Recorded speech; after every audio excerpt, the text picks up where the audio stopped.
Hello and welcome to Big or Big Games unboxing video. My name is Simon and today I'm going to be unboxing the new Wave 5 Imperial Assault expansion, the Bantha Raider. So this is a villain pack for the Imperials and we're going to see great big Bantha in there. It's cool. What I'm going to do today is just open the box up and just show you through the cards. We'll start off by just saying that I'm primarily a campaign player, not a skirmish player, so I'll be talking about that aspect and the skirmish stuff. Well, hopefully if you play it, you'll appreciate what's in there. Now, as much fun as it would be to watch me try and cut through the clamshell, here's one I made earlier.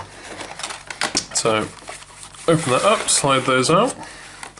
Let's get the figure out. Oh, look at that beast. So, we'll come back to that in a bit. I'm not going to go through it just yet. So, I'm going to show you first just the components. So you get the figure in there, rule sheet, very useful, don't throw it away. Deployment cards, agenda cards, command cards, skirmish mission cards, and reward card as well. So I'll just quickly show you the rule sheet. So it lists all the components that are in here. It's useful if you ever need to take apart the components for any reason if you've mixed them in. So it just shows you everything you get there. Then it gives you your skirmish map. Also explains the habitat and type rules. So, sorry, the habitat rules. So, this card, for example, the Bantha Raider has habitat desert, so it can only be used on desert missions or desert maps. Although there is a exception to that in there. And then we've got Into the Wastes as well, the mission briefing there. So make sure you don't throw this away. It's not just gumph, it is very useful. And then we're going to go through the cards you get in here as well. So get them in a nice little jiffy bag. So we have here, I think this is the side mission. So this is an Imperial one that can be played. Into the Wastes. The reward is the Tuscan weaponry. So if the heroes win, they'll get that weaponry, and we'll see that in a bit.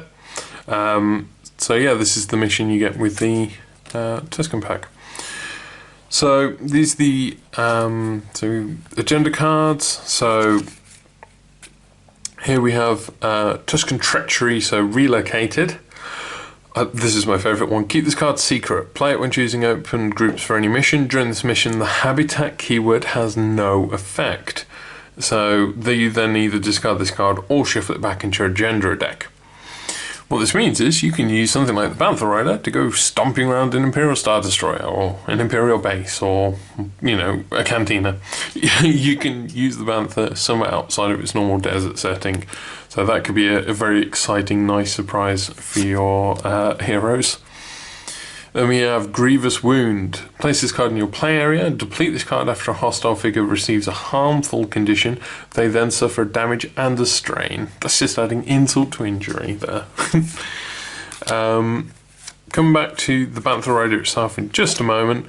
Skirmish upgrade is Beast Tamer. Except don't play the skirmish mode, unfortunately, but for those who do, hopefully this is useful for you. Exhaust the card at the start of a creature's activation for it to perform a move, so additional move, always good. And exhaust this card at the start of a figure's activation if it has the non-sentient ability. During this activation, that figure can interact. So again, guessing that's going to be useful. And then we have here One Man's Trash and Lair of the Dare No-Go. So again, for those of you who play skirmish, I'm sure those will be very useful for you to have a look through. So if you need to, just pause the video and take a read. So coming on to the Bantha Raider's card itself, which is what we're really here for. So it's Creature Brawler. Obviously there's no ranged attack on it, it's all effect. Sorry, there is a ranged attack, but really you want to be getting this up nice and close. It's just the Tuscan Raider on the top shooting. Has the massive word. So what that means is that it can end its movement on impassable or blocking terrain or on the spaces of small figures. Which if it does, it then pushes them out of those squares into an adjacent one. And that becomes relevant in a moment. It can also search for PS2 or +2 accuracy. And then it has the Habitat Desert, which means it has to be played on desert unless of course you play the agenda card. Then you have Sorry, deployment card. Gender card? Deployment card. I always get the two terms mixed up. Then we have its first ability. So for an action, it can do trample. Choose up to 3 adjacent hostile figures and roll 1 red die. Each of the figures suffer damage equal to damage results. So this can be particularly nasty, especially if you've managed to catch the heroes, say, like running down a particularly closed off lane or something. Can you get them all grouped together, slam the Bantha Rider into them, and then perform a trample action on them. So to help you achieve this as well, it has Stampede. When you end your movement in spaces that contain other figures, each hostile figure in your space suffers a damage. So not only do you smash into them and push them out of the way and damage them, you can then trample on them as well. Seems fair, doesn't it? So this Bantha Rider is something you definitely want to be trying to smash through into combat as quick as you can. It's got speed 5, which is, you know, fairly decent speed. 21 health though. This is an absolute tank of an enemy. Now it has no defensive die. It's, you know, fairly easy to hit. It's a giant Bantha. But 21 health, even when the heroes can just straight up shoot it and never have to worry about missing, that's still a lot of attacks it's going to be soaking through just to take it down. And while they're focusing on this Bantha, because they're going to have to, the rest of your forces can move in and take them out. And then it's got a blue and red dice on the attack. So that's the stat card for the Bantha Rider. I'm really impressed with this. I think that 21 health is amazing. Stampede and Trample working so well together. I absolutely love that. So we have here, again for the skirmish, Crush. This is even more insult to injury. Use when you end your movement in spaces that contain one or more other figures. Choose one of those figures that is small, and it suffers 4 damage. That is pretty much death for a lot of figures. So that really does crush them. Opportunistic. So any Scum and Villainy figure can use this. Use after a hostile figure suffers a damage. You gain 3 movement points. So a little bit of extra movement there. We have the Junlan Terror. Use at the end of a round and choose a Tuscan Raider or Bantha Rider figure, and they gain 2 movement points and may interrupt to perform an attack or action. Fantastic. So you get 2 of those in there. We then have Parting Blow. Interrupt when hostile figure exits an adjacent space. Before that figure moves, perform an attack targeting the figure, but you then become stunned.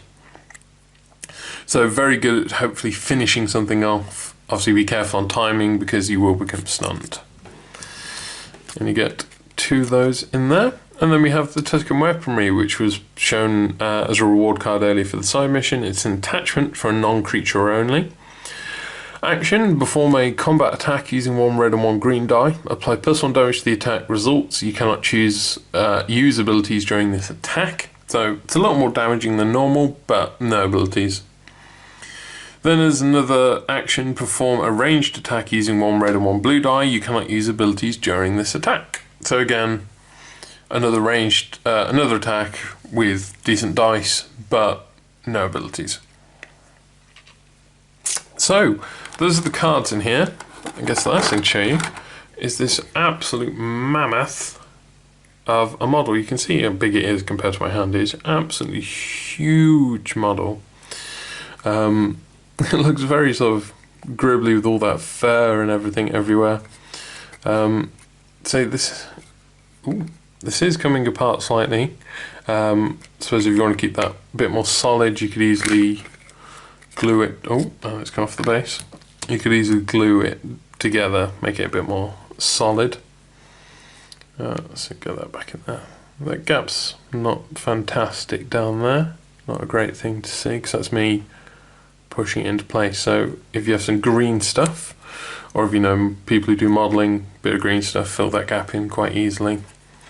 And we have the Tuscan Raider himself. So we take the head off. Does he? He does. He's not too happy about doing that, but again, he does come off. This is also great for painting. You can take it apart and get at each individual piece separately. Overall, I mean, the big thing's just obviously a lot of fur, the Bantha itself.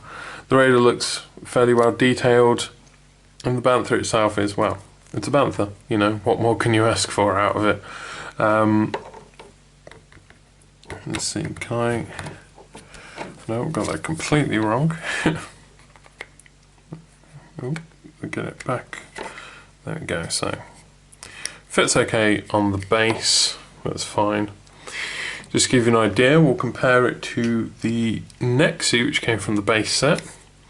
As you can see, absolutely huge compared to it. Just try and line it up so you can get a proper idea of how big it is. It looks like it's biting it. But yeah, it's absolutely massive compared to the neck suit.